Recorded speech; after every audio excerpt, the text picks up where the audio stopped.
But where I like Tesla is I like the future potential of its intellectual property.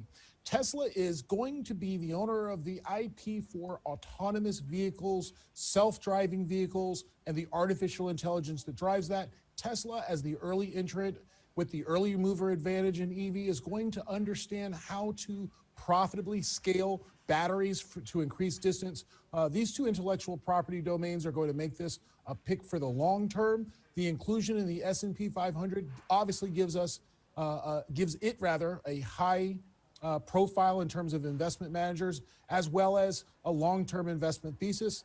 The put-call ratio on Tesla options buying is going to broaden considerably. I don't think there will be a big impact on the price changes of the S&P, but there will certainly be meaningful attention paid to this company. I think it's deserving. I think it's a long-term buy.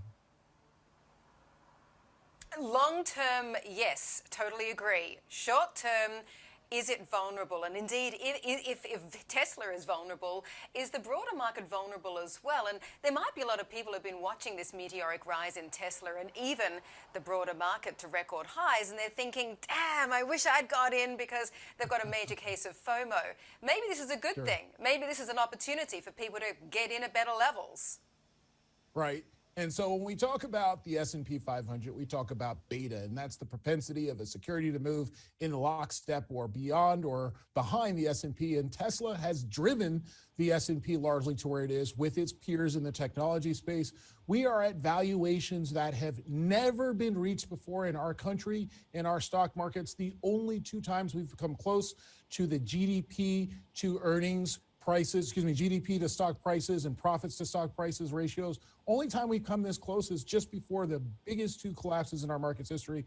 I think our market is overvalued. We're here at Hercules projecting about a 40% drop in our big indexes. And Tesla obviously will be a beta stock. It's going to come down precipitously and perhaps even more.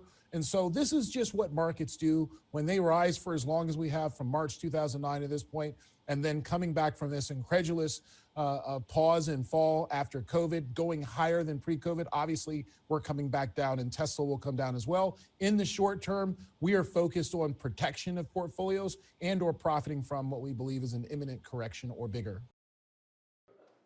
Shepard Smith here. Thanks for watching CNBC on YouTube.